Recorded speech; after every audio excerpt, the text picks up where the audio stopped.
A ghost story that tells the tale of an apparition appearing to a child always lends the tale a certain turn of the screw.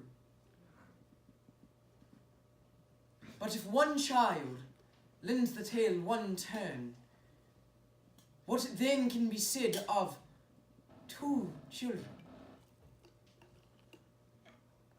The answer is, of course, two children give two turns.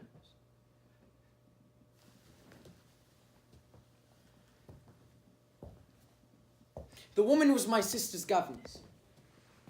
She was 10 years my senior, a very agreeable woman, very worthy. She told me the story in the garden. The best story, she said, always begin in the garden. A man, a woman, a forbidden fruit, the loss of innocence, the discovery of something altogether not. The details, a letter, a locket, a riddle, a name, the words her own, written in her diary in faded ink on the pages of 7 days. This is the story she tells. It is a story of terror and horror and death. It made my very heart stop.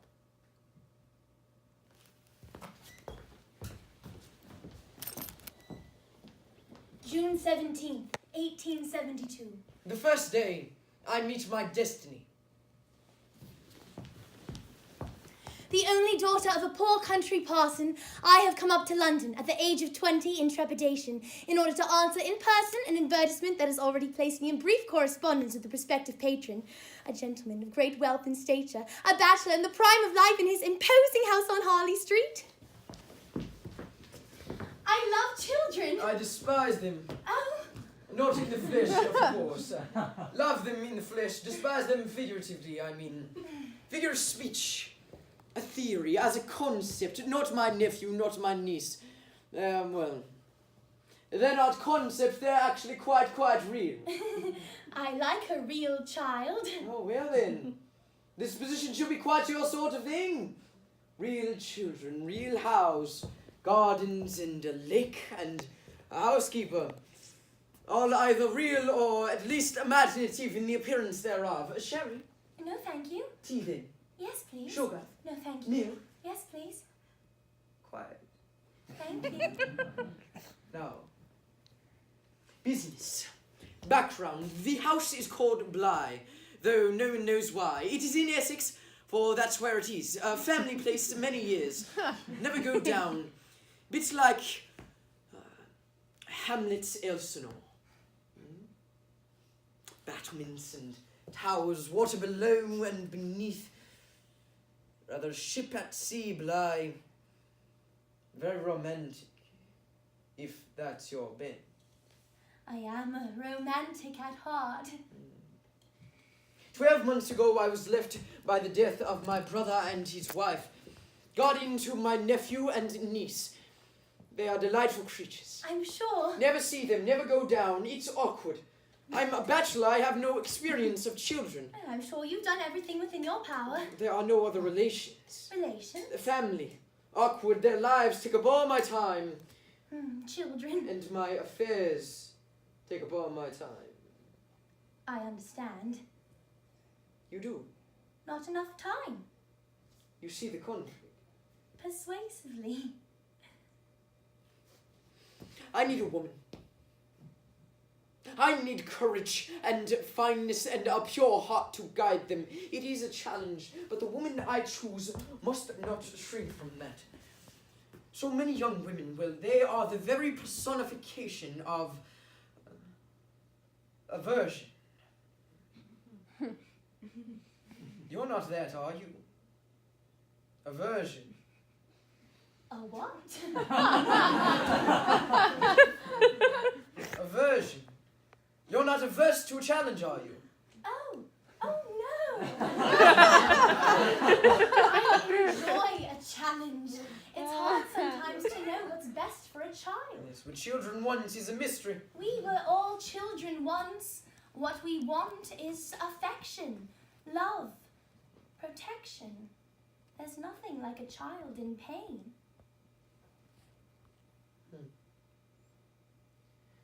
The girl is there now.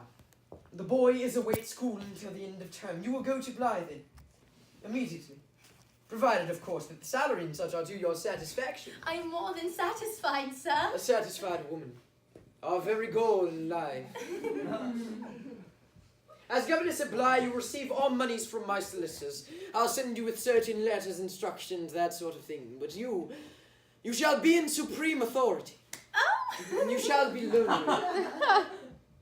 You shall be very lonely. Do you fear loneliness?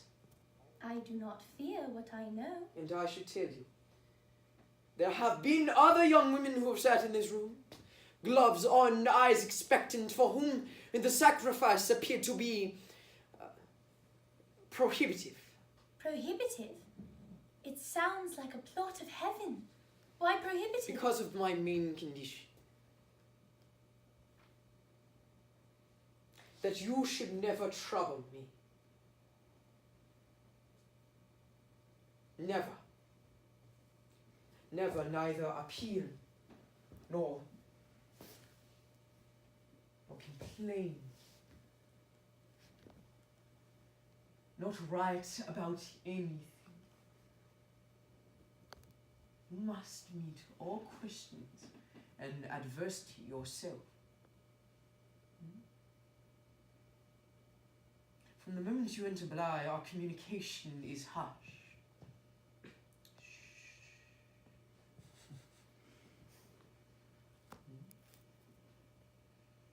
Have I seduced you? What are their names? Miles and Flora. Miles and Flora. Miles and Flora. I do. I will. I promise. I will sacrifice and they will be cared for, and it shall be the joy of my life.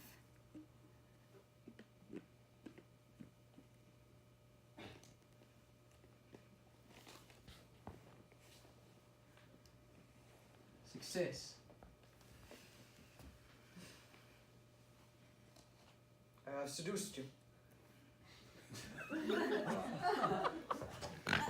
question? You say the children have been in your care for 1 year. Am I their first governess? Oh no, there was a woman. She moved on. She went away. God be with you.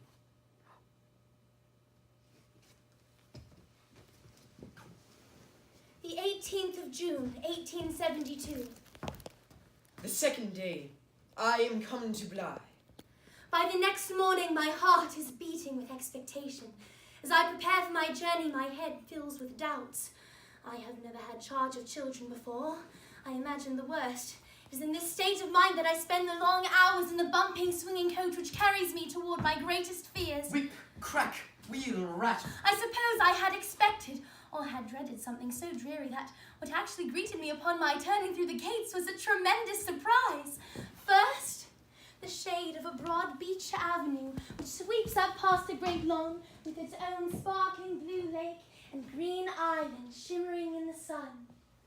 Above, a looming Gothic tower over which rooks circle and caw in the golden sky. And finally, the great mansion itself, the true splendor of which makes me feel in the instant that I have at last come to life. Oh, Mrs. Grace, the housekeeper. Welcome to Blythe. Oh, Mrs. Grace, thank you so very much, to be sure. And it is such a fine home. Our employer in London did not tell me that it was so very bright and beautiful. Oh, the master loves his surprises. I am astonished by its loveliness, but not astonished as I am by the loveliness of this small treasure. You must be Flora. Oh, sweet Flora, you are an angel. I wonder your good uncle did not make more of a point of it to me, lest he did not wish to further turn your pretty head. And such a pretty dress, and such a beautiful locket round your neck. Oh, Flora, we're going to be such good friends. Sweet Flora, lovely, lovely Flora. Flora doesn't speak, miss. Surprise! A physiological? She simply doesn't. She's shy. Well, so am I. And that is why we shall be such great companions, Flora. When I was a small girl growing up in my father's parish, I spent many hours alone. If you counted up all the hours, I probably spent years not speaking a word to anyone. But in the end, I spoke, and spoke a good deal, and speak still I do. And yes, I think I see a smile, a shy, whining smile behind Mrs. Gross's petticoat. Silence is a virtue, Flora. Silence makes a stupid girl wise, and a clever girl a genius. She's smiling, miss. She has not smiled in such a long time. Will you do me the great honour, Flora, of showing me our fine new home? Success! I have seduced her. Through the garden, Flora leads me to the lake, where we find an old rowboat banked amid the reeds, and there, at the shore, tend dark and worthy. I so want Flora to love me as I love her. I want more than life itself to hold her and protect her.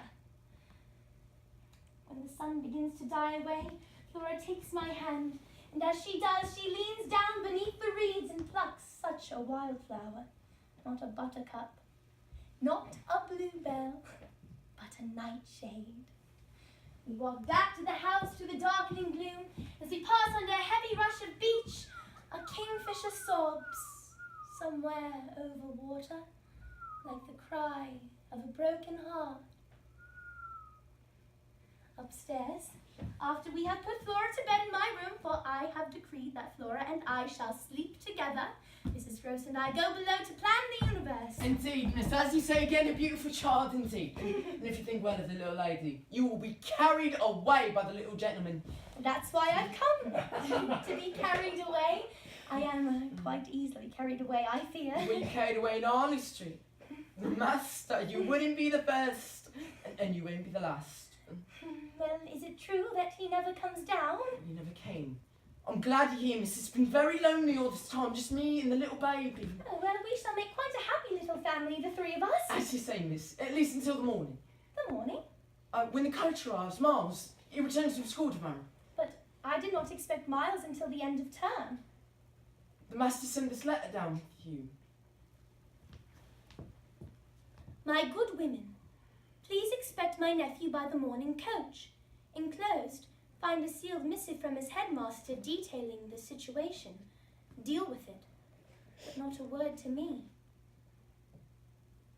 Miles has been dismissed from school.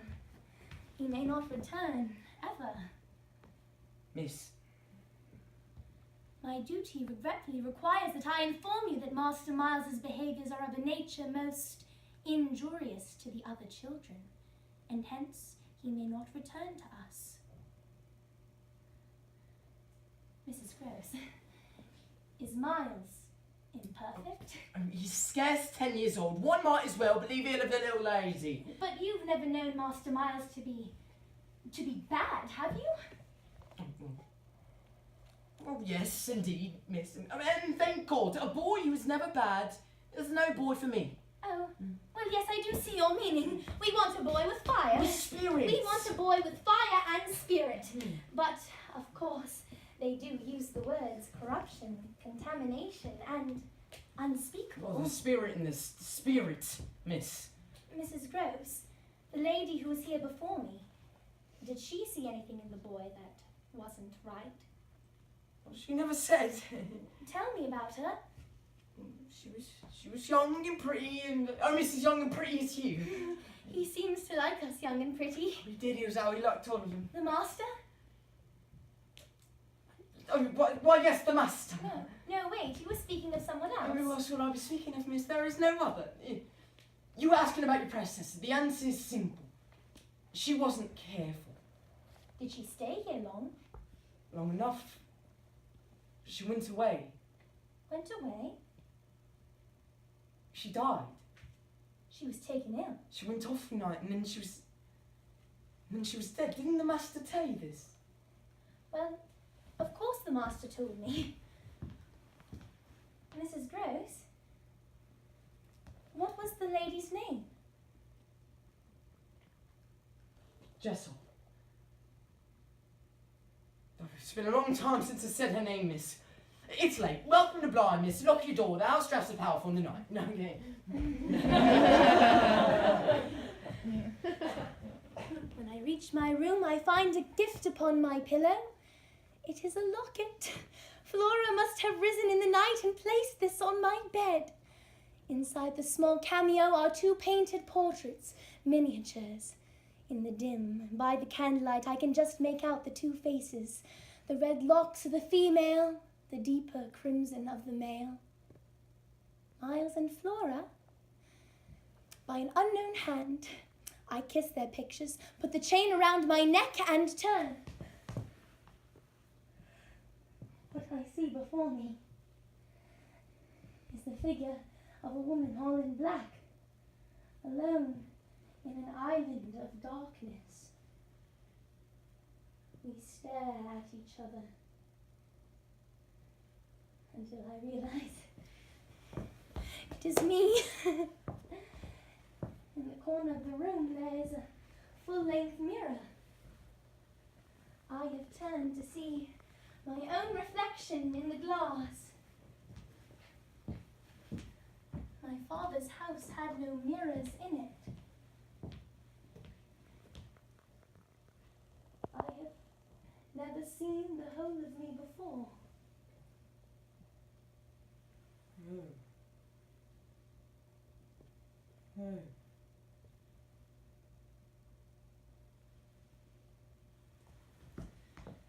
June 19th, 1872. The 3rd day, the gentleman returns to Bligh. It is a great pleasure to meet you, Miles. Oh, yes. Thank you, miss. It's very nice to meet you, too. Where's Flora? I'm left with the housekeeper, helping to make your welcoming pudding. May I go to her, miss? Yes, you may. I should not wish to keep 2 such loving siblings apart. Thank you. Miles, I do hope that we shall pass many a happy hour together. Regardless of what may have transpired at your school, I want to be your friend. Do you understand, Miles? Yes, miss. May I go to Flora now, miss? Yes, you may. Thank you, miss. Miles?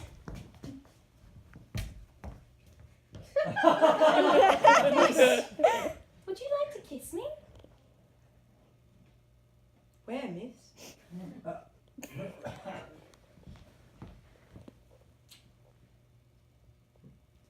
Go on. Your bags are being taken to the master's room. You're old enough now. He is perfect. I shall carry him away. Before dinner that night, I take a stroll through the garden of my hamlet Elsinore. The rooks in the sky, the beeches whispering in the last breeze. I do believe that I am up to the challenge. I dare say I fancy myself a rather remarkable young woman, and someday this remarkability will be more publicly remarked upon. Someday, sometime soon, he will appear and approve. With his light in his handsome face, I am here to protect and defend his little creatures, his children now. I have heard stories of masters and governesses before. It is not unknown, and there is Jane Eyre's success to comfort my improbabilities. This is my magnificent chance. But still, I find myself asking, what would bring the master here? I am deep within the garden when it comes into view. all the sounds stop. What arrests me on the spot is the sense that my imagination has, in a flash, turned real. He does stand there, high up, in the clear twilight, at the very top of the tower. A figure stands upon the battlement. But it is not the figure I had imagined. I have not seen this face before. We stare at each other as if in a mutual challenge. Then he slowly changes place, passing to the opposite corner of the tower. And he is gone. Miss! Oh, goodness. Mrs. Gross! I'm dinner served, miss. Is something the matter, miss? It's nothing, Mrs. Gross. Let's go to the children. Yes, miss. That night at dinner, I dine at the head of the table, where the mistress sits, Miles and Flora at my sides. It is too early to go to bed. Miles, what shall we do? Games? Charades? Do you play any instruments? The piano, miss. They taught you that at school, did they? No. And where did you learn to play? I learned it here, miss. Oh, Would you like to hear me play, miss? well, yes, I would. How about you, Flora? Flora's fond of music, miss. I know what she likes. Well, then to the nursery we go. We have not spoken of this other lady's departure from their lives, but surely there are feelings there. And I do not believe it right to keep such feelings locked and shuttered away. If Miss Jessel had brought music into their lives, well, why lock Miss Jessel up just because she's dead? I warn you, miss. I do not play well. Then I promise I shall listen very badly. You're funny, miss. His playing is so charming.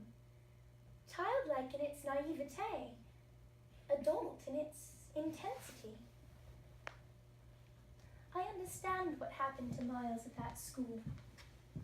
He was simply too fine and fair for that vindictive, horrid, unclean school world. My eyes stray above Miles's small frame, look out the nursery window. Rain streaks the window panes, caught in the candlelight like red rivulets framing the night beyond. And I see him. It is the same face. We recognize each other. He stares deep and hard at me. But he has not come for me. He has come for someone else. His eyes stray to the fingers on the keys. Miles! There's something wrong, miss. Stop that, Flora! Mrs. Gross! Mrs. Gross! Yes, Put the miss. children to bed immediately! Yes, miss. When the children are safe in the way, I tell Mrs. Gross my information. Mrs. Gross, we're not alone at Bligh. You're alone. Did you see him too? At the window. Such an extraordinary looking man. Where did he go? I don't know. The moment he stood up, he was gone. Have you seen him before? Yes, on the tower this afternoon. You saw a stranger this afternoon. You didn't tell me. He was on the tower this afternoon, staring down at me. He made his way in, defied me on the spot, and then stole away as he'd come. He's a horror. Aura. I saw him, Yes, miss. as I see you. Of course, miss. How did he get in, Mrs. Gross? Well, I've had no opportunity to quiz him. Does he only peep? You think I'm making up stories? You've had a long day. Never mind, Mrs. Gross. Go to bed if you don't believe me. Miss. I said I'll stay up and watch the children. Good night. I'll let you know the next time I see a man who shouldn't be at Bligh. Miss, wait, as you were the one who saw this man, well, describe what he's like. He's like nobody. He has red hair, a pale face, long, rather good features, whiskers, almost as red as his hair. His mouth is wide and his lips are thin, and his eyes are strange. Sharp. Fixed. Would you call him a gentleman? No, he's not a gentleman. Would you call him handsome? Yes? And his dress, would you call his clothes good? I might, but Go on. they're not his own. No, they're not. What are you trying to say? They're the master's clothes. You know him. I've been dying to tell you, miss. Well, don't die before you tell me. Quint. Peter Quint. Vowed I'd never say his name again. He was the master's valet. When the master was here, when the master left, Quint remained. He was in charge. Oh, he was very clever, miss. Very deep. No one could go against Quint, the power he had over that boy. The things that man could do. And yet, he was in charge of the children? The master said as much. It was Quint's own fancy to play with them, to spoil them. Quint was much too free.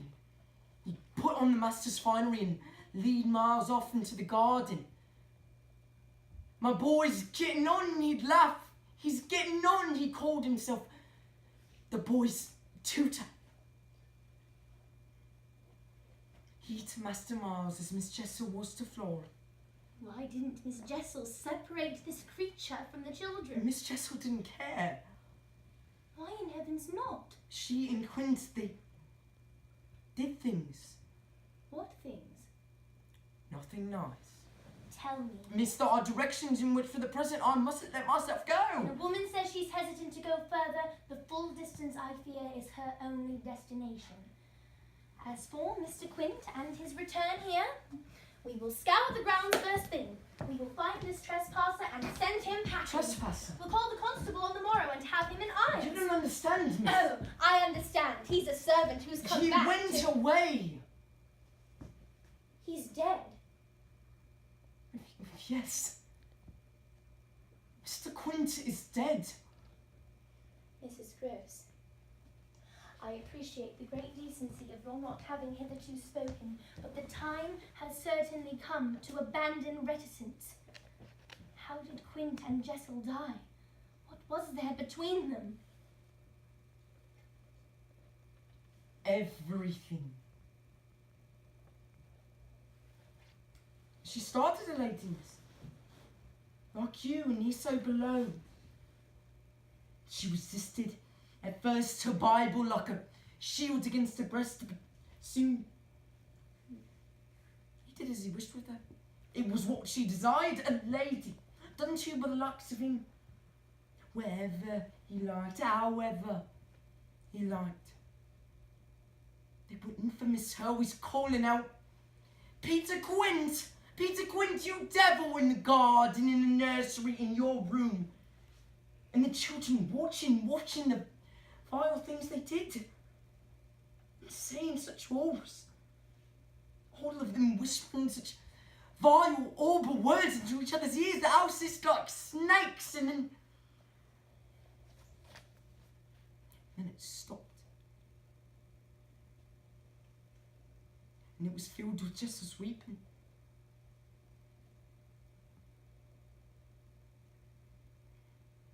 She drowns herself in the lake and found a barber floating in the reeds. She was better off that way instead of seeing it through. A woman alone in her condition. They say, Miss, the madhouse is full of governesses. And Quint? It was unnatural. After all her weeping and then paying her mind still. And she tried, something happened to Quint. He abandoned Mars and Thor, he gave them up. He got drunk every night in the garden, in the nursery. In my room? And then one night, in winter, dressed in the master's finery, went off from the house and he never returned.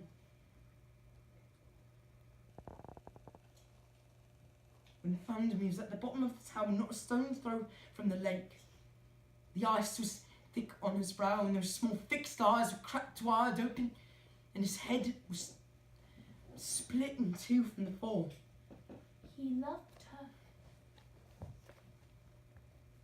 Do they who found him call it an accident? The magistrate called it an accident. They who found him was Miles and Flora.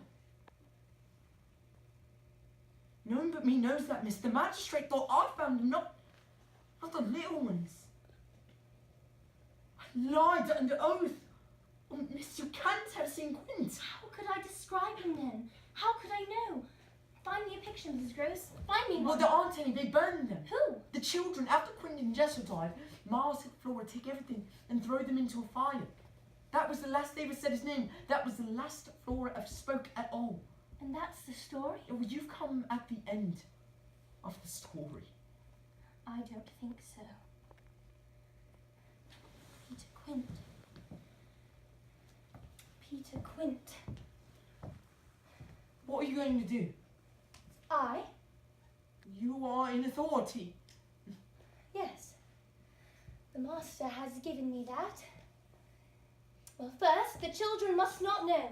We must keep this visitation private. Never a hint, never, never. Promise me, my dear. I'm sworn. And the master, will you write the master about Quint? No. Nothing. Not a word.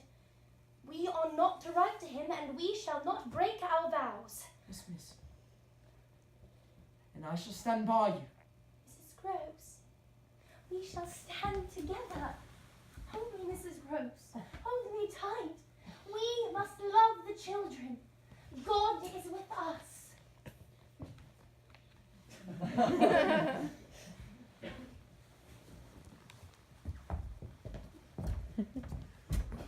In bed, I write. I am alone at the helm of a ship called Boloix, moving through the sea at night. If only they knew how afraid I am of water. I am alone, the heroine of their story, and I must see the children safe. I must succeed where so many other young women, gloves on, eyes expectant, would most assuredly fail. The master, though we are separated, we are really together. We are united in the care of our children now. They only have me, and I have them. Peter Quint. Peter Quint. Why are you here, you devil?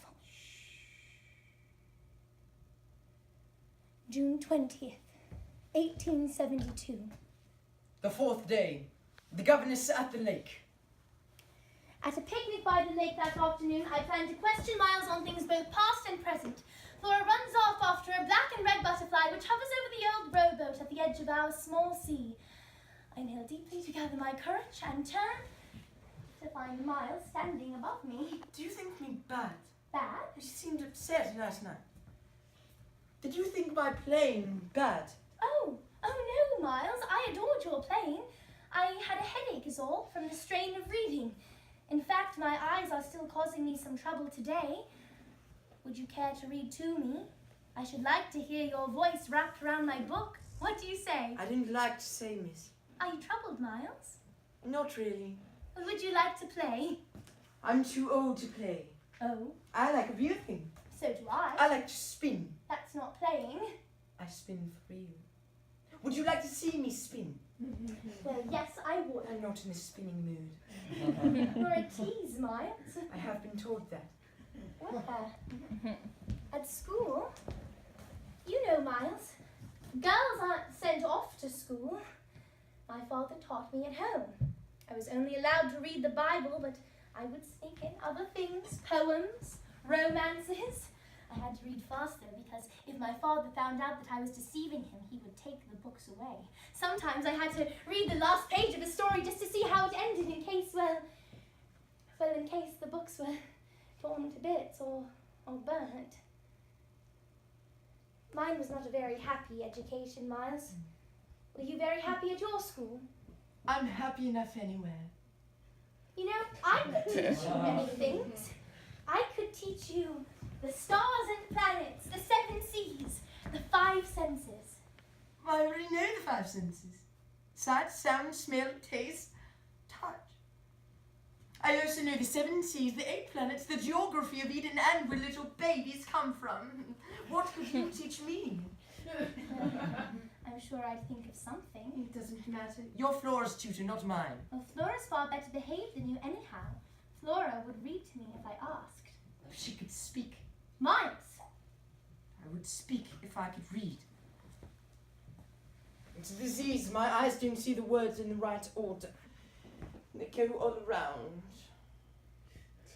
If you can't read, how did you learn to play the piano so beautifully? Different. One can learn by listening and by touching. Well, if you can't read to me, then I shall just have to tell you stories. But you will have to trust the teller. I trust you. Do you? My uncle does, so we all must. Would you like to see my uncle come down here? Why, I wish whatever your uncle wants. If you wanted him to come down, he would. You could write him. I don't think I shall, Miles. Well then, what would make my uncle come down here? We should think about that. Do you like riddles? Well, yes, I do. We like riddles too. Would you like to play a game of riddles? Well, I'm not very clever. That's all right. You start. You're the governess. All right.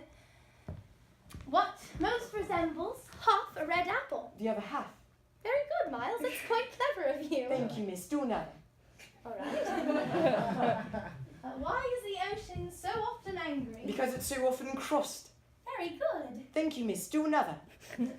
What was the longest day of Adam's life? The day on which there was no Eve. When is a woman duplicated? When she's beside herself. What's the best way to keep someone's love? Never return it. Well, don't you know any riddles, Miles?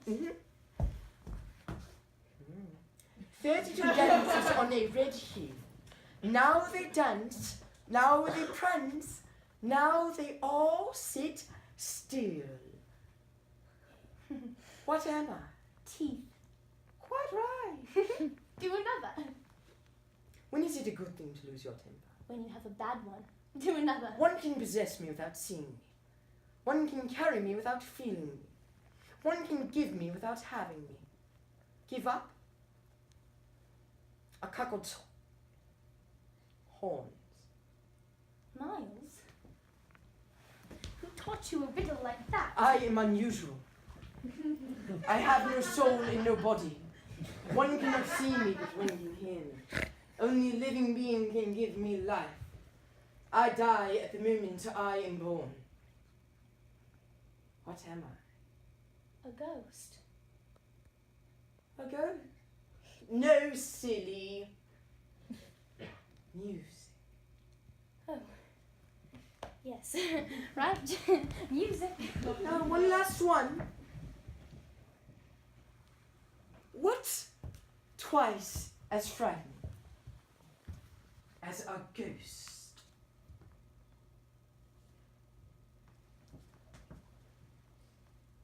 Give up? 2 ghosts. It is then I see her. We had been speaking long enough not to notice what little Flora had been doing. Flora, my diminutive Ophelia, had started off into the waters. And there, at the tiny island in the middle of our small sea, stood an interested spectator in black and red, beckoning to... Flora! Could Flora see her? Flora! Is it a woman in black, hair of red, pale as death? Flora! Does she wear a locket? Does Flora see her? Flora! Would she cry out, Flora? Flora turns from the direction of the apparition and stares at me as if deciding which way to turn. Then Miles slowly raises his hand and Flora comes back towards us through the reeds. When I had the children hurrying back towards the house, I turned to the lake again. She is still standing there, Miss Jessel. The children safe and away, I tell Mrs. Gross my information. Miss Jessel! Mrs. Gross does not believe me. I describe Miss Jessel. Jessel! Mrs. Gross believes me. And the children? Well, they did not say a word, of course. You think they saw her? I cannot say. all. Well, I'm sure I'm mistaken, but as Flora went off into the water, I could swear Miles was trying to distract me. Why would he want to do that? What children want is a mystery. We must discover what these spectres are after. Mrs. Gross, I think I'll stay up a little bit longer this evening. Stay up alone. I'll be fine. I'd have difficulty sleeping anyhow. I'll have my candle, the good book, and a cup of tea to keep me safe. Yes, miss. As you wish, miss. Midnight, June 21st, 1872. The 5th day. The lullaby and the riddle. Now, the serpent was more subtle than any other beast of the field which the Lord God had made. And God said unto the woman, Yea, God hath said, Ye shall not eat of the fruit in the garden. And the woman said, God hath spoken, Ye shall not eat of the fruit, neither shall ye touch it, lest ye die. Creak. Footfall. And the serpent replied, In the day ye eat thereof the fruit, then your eyes shall be opened, and you shall be as gods, and you shall know all good and... Footfall. It is a children's lullaby, a high melody coming from behind the nursery door. I reach for my key. Jangle, deadbolt, click. Flora! Flora? Flora? Is that you? Behind the nursery door humming? No? You shake your head. Then who was it, Flora? Come. Come away from the window. Go back to your room. When Flora goes back to her room, I go to the window. I look out below, and there, in the garden, in the moonlight, deep within the night shade, is Miles. He is staring up above the house, up above me, up at the tower where I saw a quint. By the time I reach his room, Miles is under the sheets, his breathing heavy, his eyes closed, his face flushed and glistening. I do not pretend to wake his pretended sleep. I go down the passageway and descend the stairs below when my candle goes out. Above me, the windows, like cathedral glass, carve a curve of the moonlight in the dark. Peter Quint! Peter Quint! I can see you, Peter Quint! I can stand here in the darkness for hours. The clock strikes 1. 1, 2. 1, 2. 3. 1, 2, 3. The darkness is my friend, Peter Quint. I can see your face in the shadows. It changes shape and expression, sometimes smiling with your fine white teeth, other times contorted in a fiendish gash. Can you see the whole of me in my gown upon the stair? My courage knows no bounds. Why is there no one blind to witness my boldness? The clock strikes. 1, 2, 3, 4. Peter Quint! Peter Quint! What are you doing here? The curious fingers of an unsuspecting draught have turned the pages of the Bible, and there, written in the margin of Genesis, in the shaken scrawl of a female hand, is a riddle. What comes between a man and a woman, what allows everything? What comes between a man and a woman, what allows everything?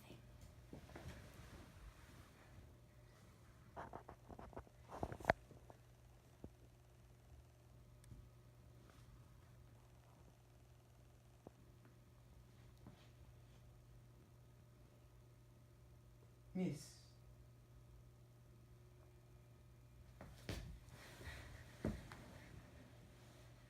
It's past dawn. Have you been down here all night?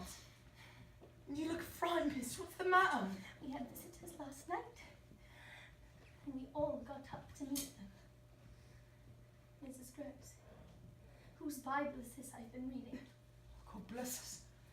You recognize the hand? That's Jessel's hand. They were here last night. Quint and Jessel. In the nursery. In the garden. And the children know. Lord, miss, then we must inform the master. What? Write to him that his house is haunted and his nephew and niece the prey of devils? You ought to be here, miss. You ought to help. These spectres have a hold over the children more powerful than they had in life. They beckon to them, and the children answer, and then they lie about it. Their uncle will never believe us. But what do the spectres want? We can figure out this riddle, and we'll know what the ghosts desire. I am in charge. I promise to fight for his children alone. We shall not write. Yes, miss, we shall not write. But that morning, as if the children had read my mind, Miles begins a chant designed to prick my confidence. When will Uncle come? Miles asks. Flora misses him. Flora nods too. Have you written Uncle yet? Miles continues. Flora pines for him. Flora pines too. Write Uncle, miss, please. It's not too late. And later, Uncle, write him now. Miles knows somehow that I am under the master's orders not to write. But I will not lose my patience nor my temper. I do not hate them. I love my innocent babies. I just want to keep them innocent little children forever. But they are being tempted through the garden, and I must bring them back. They play. They smile. They laugh, such innocent childlike laughter. Mirthful little Miles and Flora, the silent chuckler. Who taught you to laugh like that? What did he teach you, Miles? What happened at that school? What was there between Quint and Jessel? What comes between a man and a woman but allows? My head is pounding, and it craves release, and release comes, and it comes in a rush. June 22nd, 1872. The 6th day, the tempest. Saturday morning, we walk through the graveyard to the chapel to lay flowers at the altar, when the boy presents me with a question I am unprepared for. When, please, miss, am I going back to school? You want to go back to school already? You're barely here a week, Miles. You haven't even been to the stables yet to visit your pony. I'm too old for ponies. Really?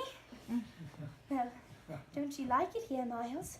Here at your lovely home with your own dear sister. Oh, yes, I like Flora well enough. And, well, there's you, of course. But, well, I'm getting on, you see. Getting on? And a boy who's getting on shouldn't be so much in the company of ladies. A boy who's getting on wants his own sort. Well, there aren't many your sort, Miles. Unless, of course, dear Flora. You and Flora share so many things I can't even imagine. Secrets, mysteries, games. I'm too old for games.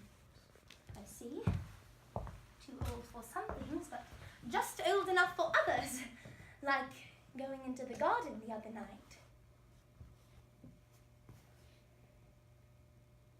So you did see me? Yes, I most certainly did. What were you doing in the garden after dark? If I tell you, will you understand? I shall try.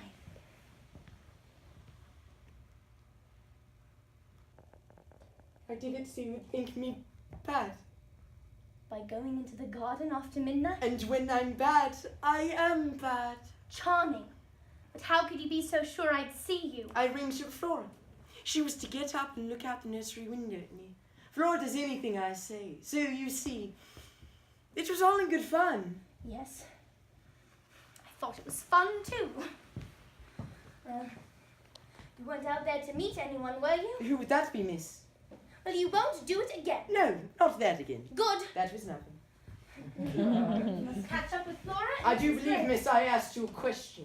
So much anxiousness in such a small boy. A boy has his desires, miss. At the ripe old age of 10. I am wise in my generation. Good scripture.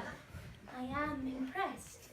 Did someone read that to you from her Bible? School, miss. When am I going back? Miles, don't you know why you've been sent home early? I know my uncle sent a letter down with you. Yes, he did. What was in that letter? Don't you know?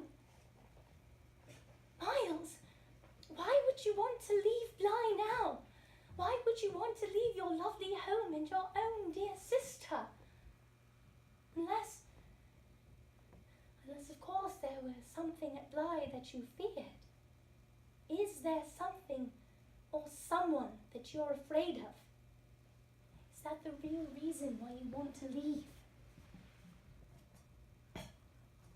You'd like my uncle to come down here, wouldn't you? What I desire has nothing to do... But you're not allowed to trouble him. Well, what if we could get my uncle to come down here? Without your having to do it. If we could do that, then would you help me to leave Bly? How would we do that, Miles? Something could happen. Where's Flora? Miles? Have you seen little Flora? Miles, what do you mean that something could happen? Shh. I'll take care of everything.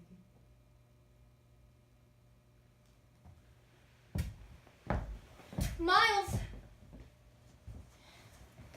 Miles? There is a question that I have been wrestling with of late, one that has been vexing me. And you are so very clever. It's a riddle. What comes between a man and a woman, but allows everything.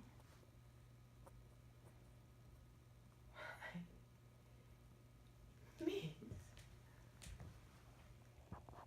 That's easy. A touch.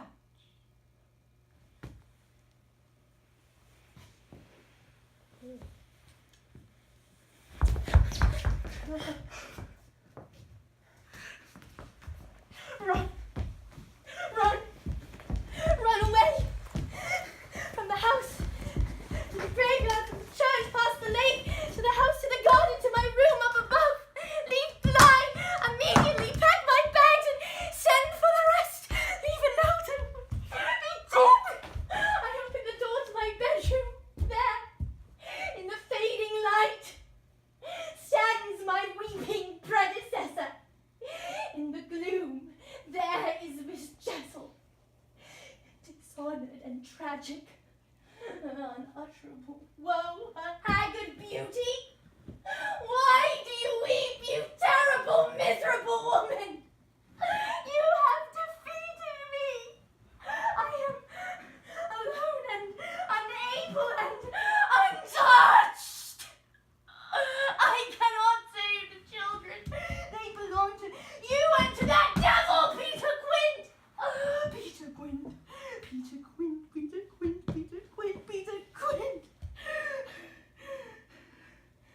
His name. His name. His name. Say his name. Jessel. Jessel. I must not flee. My governess has given me the clue.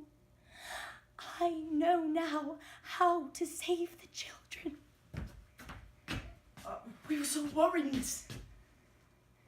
What happened to you at the church? My dear, I've had my fill of churches. I came back to see a friend. I came back to see Miss Jessel. You spoke to her? She has shown me the way. I know why the ghosts have come to Bly, and I know why the children are trying to bring them back. Bring them back? The lovely babies have been so good. The lovely babies haven't been so good. They've just been clever. They've tried to scare me. They tried to drive me away. They're not mine. They're not ours. They belong to Quint and to that woman, and they want to get a hold of them. But for what? Miles, answer the riddle for me in the garden this afternoon. What comes between a man and a woman but allows everything? Touch. The ghosts want the children so they can once again touch each other, enter each other, possess each other. But they can only possess each other by entering the children and possessing them. Miles and Flora can perform their foul deeds for them. They'll lose their souls and become instruments of their vile physic in the garden, in the nursery. But you can stop them. I can. I know how to stop these villains for good and all. How? Hush, Mrs. Gross. Shh. We must start at the outer edges of the conspiracy. Where do you begin? With the crimes committed at Miles' school. With the crimes his headmaster dared not speak. Why was Miles expelled from school? Is he untidy? Is he ill-natured? Is he stupid? No. Miles is exquisite. And so the reason can only be evil. And whatever evil was committed at that school, someone taught it him. Once I have discovered what crimes were committed, I'll have Quint within my grasp. Mrs. Gross, you said the children have not spoken his name since the day he died, correct? That's right, miss. Good. Where are the children now? They're taking the naps, miss. Bring me paper and pen. I start by writing their uncle. Oh, thank God. I should have abandoned my restraint long ago. The master must see. The master must witness what I am to do. This is what we're fighting for, Mrs. Gross. Innocence. Beautiful, untouched innocence. Bring me light for the master's study. My father always said a candle was the symbol of flesh and mortality.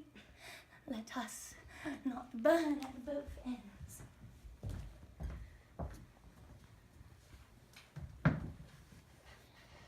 My dear, please forgive inexperience, foolishness, a parson's girl, condition, your challenge, my adversaries, the children, lovely, lovely demons, unspeakable man, the woman, my virtue, your touch, the children, please save them, the children, our children, save us, come! Your cander's out. Miles, how did you know I was in here? I heard you. You're like a troop of cavalry. What do you want here, Miles? I have duties to perform. Why did you run away in the churchyard? I didn't run away. I stayed. Here is where the real challenge is. Is that a letter you're writing? Yes, it is. Is it to my uncle? Excuse me, Miles, I'm going upstairs to see Flora. Are you in fine Flora in her room? Where is she? I told you. I'd take care of everything. Miles! Mrs. Gross! Mrs. Gross, is Flora with you? I thought you were looking in on her. He tricked me! She'll be at the lake, come! A storm had come up. The clouds were purple smoke low above the water. There she is. Flora, a short way in the distance, stands in the old rowboat. As we arrive, she stoops straight down in the small vessel, and as if she had been waiting for our appearance, plucks the mooring rope with one touch, and we watch as the knot unfurls and the coil snakes around her feet, and the boat slides off across the dark waters. The devils know that I'm afraid of water. Flora! It begins to rain, and Mrs. Rose pitches into the waves, tearing against the reeds, her great petticoats, under which Flora had hit so charmingly just days before, billowing and thrashing, pulling the old woman down beneath the white caps that rise from the decks, lightning splintering and cracking above the poor old woman's head. Flora! And there she is, on the island in the middle of our small sea, stands Miss Jessel. She is not looking at Flora or Mrs. Gross, whose cries are now choked by the waves that disappear her head from view. She's staring up at the tower where I I saw Quint! I turned back to the lake, my eyes whipped by sleet and hail. Mrs. Grouse is gone, and Flora's ship is almost at the shore of Jessel's Island. Wake up! Wake up! Wake up! Wake up! Wake up! Damn you! Wake up! In a moment, it'll all be gone. You'll wake up in your father's house, long before London, long before Blythe, long before the uncle. No Flora, no Miles, no Quint, no Jessel, no anything. Wake up! Wake up! Damn you! Wake up! Miss! Ah! You know I'm going to see the child weeping. She's not weeping. She's laughing at me. She's smiling.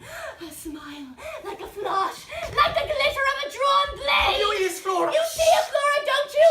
You saw her then, and you see her still. Miss, you hurt your child. She's there. She's there. It's proof. I'm justified. I'm neither cruel nor bad. She's there. She's there. She's big as a blazing fire. Look. She isn't there.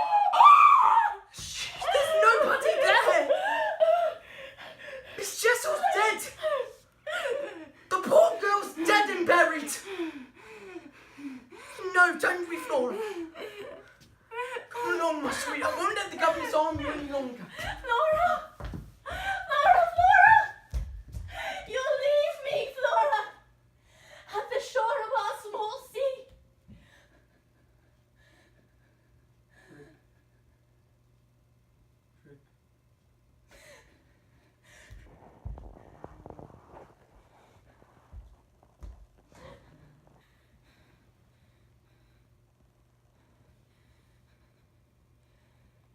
Inside. Upstairs, I can hear Flora's mocking sobs. You can't go in the nursery, miss. She won't see me. She's afraid of you. She told you this.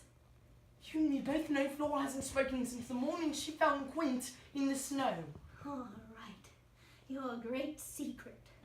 Naughty Mrs. Gross not to tell. Miss, you frightened her. She was playing in the boat in the rope. Let go.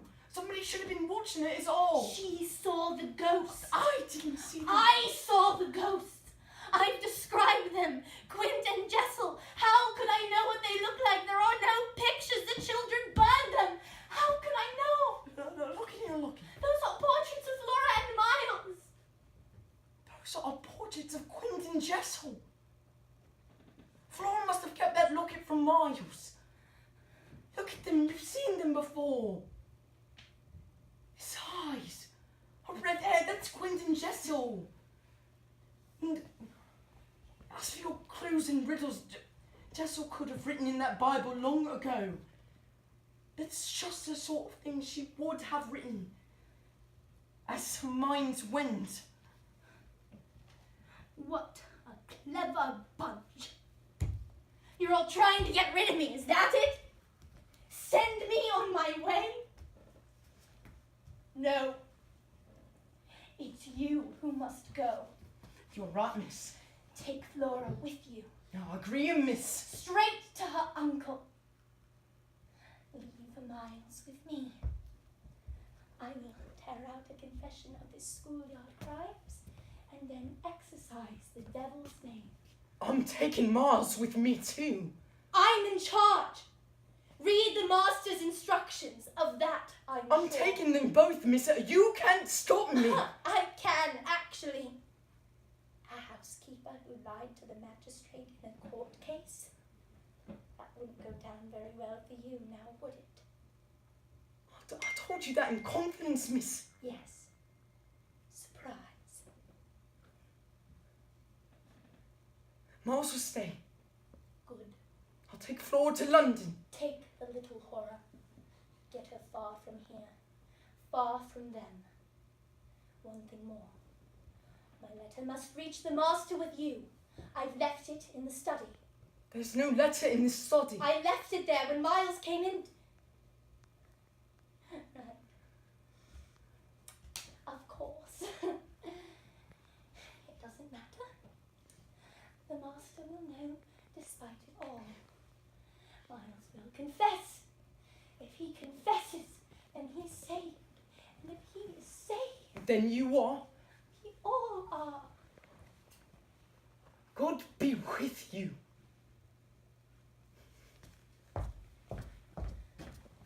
Within the hour, it was midnight, and the carriage containing Mrs. Gross and Flora was on its way to London. I went to the master's bedroom to wait. The last day. The lovers reunited. Well, alone at last. Is she really awfully ill? Little Flora. Who else could be awfully ill? Flora will be better. The spirits here do not agree with her. I see. Well, I'm certainly glad things here agree with me. I'm so pleased. Oh, yes. I've never felt so free. Don't you like it? My dear, how could I help it? Aside from anything else, there's your company. I have you all to myself now. You've stayed on just for that, I stay on as your friend. even though you're afraid of me. I care for you, Miles. There's nothing I wouldn't do for you. Then help me to leave Bly. Not until we've finished our lessons, Miles. Not until we've told each other both what we need to know. Then perhaps I'll stay. You're quite a riddle, Miles. You say you want to leave. You say you want to stay. Well, which is it? Who's speaking for you? I think Miles, like any little boy, wants to go back to his schoolmates, but someone else wants Miles to stay. Am I right, Miles? What do you want? I want you to tell me what was in that letter, what was done at your school. No. They're gone now, Miles. It's different between the two of us. What are you looking into the garden for, Miles? What do you see in the dark? I'll tell you everything, Miss. I'll tell you anything you like. I will tell you. I will. But not now. Why not now? Crocodile tears. I just want... What? I want to go to the stable. You do? Yes. Do you? Yes! Why? To see my pony. Liar. Miss, I've sent for your uncle. I sent him a letter. what did you tell him? The truth. You know the truth. I know as much as I've seen and heard. And you told my uncle. Everything. About Flora, about you, about what a good boy you've been. Liar. You know what's in my letter. You took my letter, but you can't read. Who read you my letter? I can make out certain words like inexperience and children and touch. You're the one who told Flora to go to the lake. You've been conspiring to deliver her into the hands of those creatures, haven't you? I took Flora to go to the lake just to scare you so my uncle would come down here and take me away from Bly. Lies. Lies, little Miles. Come here, Miles. I want to tell you a riddle. I don't want to hear it. Yes, you do. You are so very good at riddles.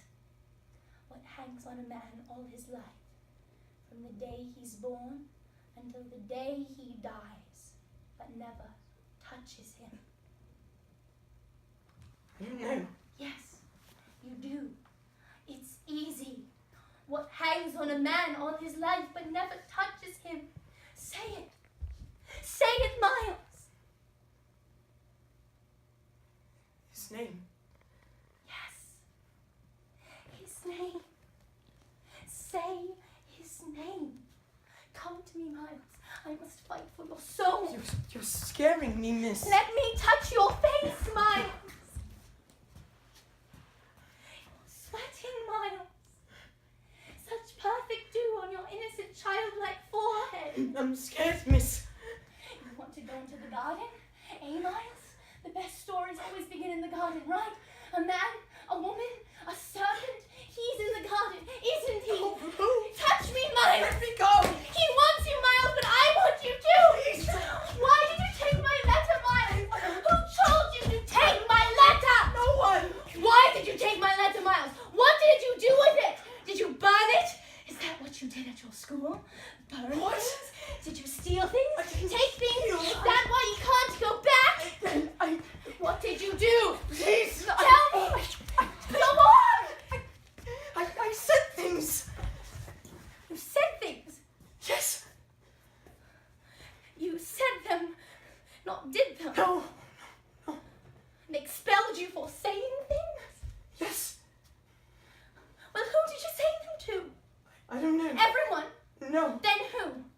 I didn't remember But names. there's so many. No, Really? just a few. Go on, Miles. The ones I liked. You repeated what you said. They must have To the whom? ones they liked. Treachery, they told the He master. said the words were bad. What words? Words were very But bad. you never did anything. Words were worse, he said. Who said? That's all. Who told? Can't take words Who back. taught you this, Gentleman, Miles? boy. What were those words? Say the word! Unspeakable. Don't you see? I'm different. I was different than the other boys at school. I've seen things. I've heard things. I've written them too. I'm more grown up. What are you looking into the garden for, Miles? Tell me, is it him you see? Hold me, Miles. Hold me tight. You want me to touch you? Come into the garden, Miles. Tell me, he's there, isn't he? No. He isn't. No. Then who is? There's no one. Liars die, Miles. You see him. Your villainous tutor straight before us. Look.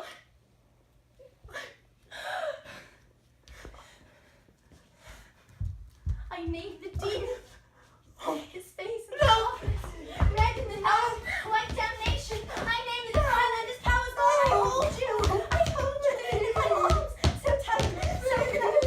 No one can hurt you, not a living soul. God is with me. God is with me. You won't take him. You won't take him, you coward, Aura. True. Tell me, you see him, don't you? Him. Yes. Say it. Say his name. Say his name, Miles. Say his name and set you free. It's a Gwen. Say his name. It's a Gwen. Say his name! Say his name! Yes! Yes!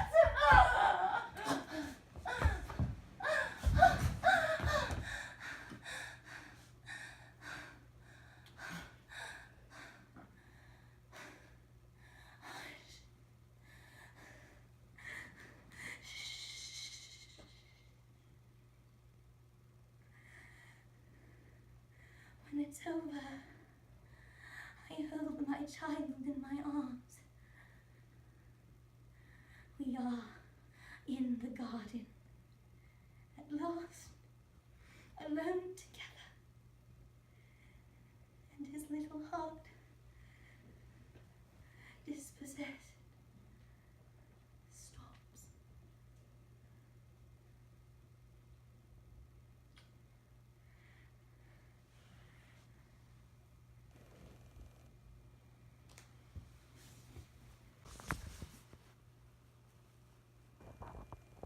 Of the last events, these things are known.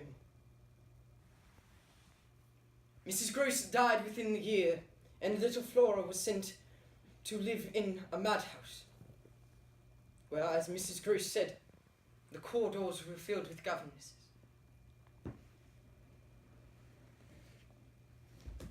And the lady.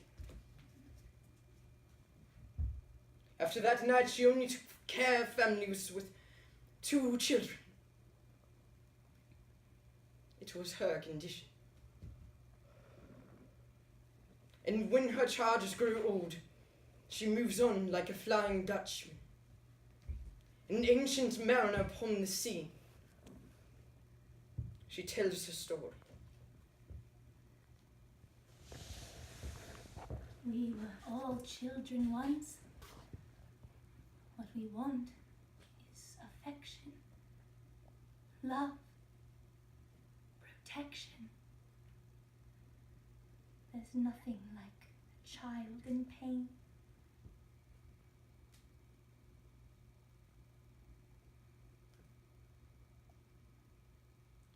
Has she seduced you?